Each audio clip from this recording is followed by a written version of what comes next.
கர்த்தராகிய இயேசு கிறிஸ்துவின் நாமத்தினாலே வல்லமையும் கிருபையும் இருப்பதாக. நம்முடைய வாழ்க்கையிலே நம்மோடு அநேகர் வருகிறார்கள். ஆனால் நம்முடைய வாழ்க்கையிலே தோல்விகளும் போராட்டங்களும் இருக்கிறதை குறித்து நாம் அறிகிறோம். ஆனால் தேவனாய் கர்த்தருடைய வசனம் சொல்லுகிறது, தாவீது போன இடத்தெல்லாம் கர்த்தர் இருந்தார். அது ஒரு மாபெரும் கிருபை. சிந்தித்து பாருங்கள். தாவீதை கர்த்தர் தெரிந்தெடுத்தவனை ஆசீர்வதித்தவன் நடத்துவதற்காக அவனோடு கூடவே கடந்து போனார். 1 நாளாகமத்தின் புஸ்தகம் 18ஆம் அதிகாரம் 6வது வசனத்தின் கடைசி பகுதி. தாவீது போன இடத்தில் எல்லாம் கர்த்தர் அவனை காப்பாற்றினார். எதற்காக கர்த்தர் அவனோடு கூட செல்ல வேண்டும்? ஏன் அவனோடு கூட கர்த்தர் இருக்க வேண்டுமானால், முதலாவது, அவன் எப்பொழுதுமே தன் வாயிலே கர்த்தரை துதிக்கிறவனாக இருந்தான். ஆடு மேய்க்கிறவனாக இருந்த பொழுதும் கூட, அவன் அரசனாக மாறும் பொழுதும் கூட அவன் தேவனுக்கு முதலிடம் கொடுத்தான். தேவனை மாத்திரமே சார்ந்து வாழ விரும்பினான். அவனுடைய வாழ்நாட்களிலே கர்த்தர் மாத்திரமே அவனுக்கு முன்னாக வைத்தபடியினால் அவன் சொல்லுகிறான், நான் கர்த்தரை முன்னாக வைத்திருக்கிறபடினால் அசைக்கப்படுவதில்லை. அருமையான தேவ பிள்ளைகளே, இந்த கால வேளையில யாரோடு கூட இருக்கிறார் என்பதை புரிந்து கொள்ள வேண்டும். கர்த்தராகிய ஆண்டவர் சொல்லுகிறார், தாவீது போன இடத்திலெல்லாம் கர்த்தர் இருந்தார். இன்றைக்கு நம்பிக்கை அப்படி இருக்கிறதா? அதிகாலையிலே கர்த்தருடைய சமூகத்துக்கு வரும் பொழுது, நான் போகும் இடமெல்லாம் என் தேவன் என்னோடு கூட இருக்கிறார், நான் கேட்டதையெல்லாம் கர்த்தர் தருகிறார் என்று சொல்ல முடியுமா? அப்படிப்பட்ட அனுபவத்தை கர்த்தர் நமக்கு தர வேண்டும். வேதம் சொல்லுகிறது, நாம் அவருடைய சமூகத்தையும் அவருடைய காரியத்தையும் நாம் தேட வேண்டும் என்று கர்த்தர் சொல்லுகிறார். அவரை முன்னாக வைத்து நாம் செய்கிற எந்த வேலைகளும் தோற்று போவதில்லை.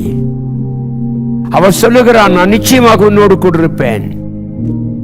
துன்ப நேரத்திலே, போராட்டம் இந்த நாட்களில் இந்த தேவனாகிய கர்த்தரை நடத்த வல்லவராக இருக்கிறார். பிசாசின் தந்திரங்களை ஜெயிக்கவும் அவருடைய எல்லா அதிகாரங்களை முற்றிலுமாய் அழிக்கவுமே இயேசு கிறிஸ்து நம்மோடு கூட இருக்கிறார். இந்த காலையில் இந்த நம்பிக்கை உனக்கு உண்டா தேவ பிள்ளையே? இந்த வசனங்களை கேட்டுக்கொண்டிருக்கிற உங்களுக்கு கர்த்தர் சொல்லுகிறார், நான் உன்னோடு கூட இருக்கிறேன், நீ பயப்படாதே என்று கர்த்தர் நமக்கு சொல்லுகிறார். இந்த காலை வெள்ளை கர்த்தாவே, எனக்கு முன்னாக இருக்கிற தேவனாகிய கர்த்தர் நீர் எங்களோடு கூட வருகிறதுக்காய் ஸ்தோத்திரம். தாவீதோடு கூட கர்த்தர் இருந்தார். சூழ்நிலைகள் வந்தது, போராட்டம் வந்தது, பிரச்சனைகள் வந்தது, கலக்கங்கள் வந்தது. ஆனால் தேவன் அவனோடு கொடுந்தபடினாலே அவனை எல்லாவற்றிலும் இருந்து அவனை காப்பாற்றினார். சத்துருவின் கைக்கு அவனை விலக்கி காத்தார். அருமையான தெய்வ பிள்ளையே, இந்த காலை வேளையில நாம் ஆராதிக்கிற தேவன் நம்மோடு கூட வருகிறார் நம்பிக்கை நமக்கு உண்டானால், தேவனாய் கர்த்தர் சொல்லுகிறார், நான் உன்னை விட்டு விலகவும் இல்லை, உன்னை கைவிடவும் இல்லை. ஆகையால் தெய்வ பிள்ளையே, தேவன் நம்மோடு இருக்கிறார் விசுவாசத்தோடு இந்த காலை வேலையை தொடங்குவோம். அவர் நம்மை ஆசீர்வதித்திருக்கிறார், நம்மை நடத்துகிறவர். வேதம் சொல்லுகிறது, நம்முடைய ஆண்டவர் எப்பொழுதுமே நம்மை நடத்துகிற தேவனாக இருக்கிறார். அல்லேலூயா. ஆகவேதான் தேவனாகிய கர்த்தர், நாம் இந்த தேவனை தேடி அவர் நம்மோடு கூட வரும் பொழுது நமக்கு கிடைக்கிற சில ஆசீர்வாதங்கள் என்ன? வேதம் சொல்லுகிறது, உனக்கு கர்த்தர் உனக்கு சமாதானத்தை தருவார். அவர் நம்மோடு கொண்டிருந்தால் கலக்கம் இருக்காது, போராட்டம் இருக்காது. தேவனுடைய பிள்ளை, சத்துரு நம்மை ஒரு நாளும் சோதிக்க கர்த்தர் விடுவதில்லை என்றால் கர்த்தர் வேதம் சொல்லுகிறது, அவன் அவனோடு கொண்டிருந்தபடியினாலே அவனை ஆசீர்வதித்து கனப்படுத்தி பாதுகாத்து கொண்டார் என்று சொல்லி வாசிக்கிறோம். இந்த காலைவெளியிலே அந்த நம்பிக்கை உனக்கு உண்டா தெய்வ பிள்ளையே?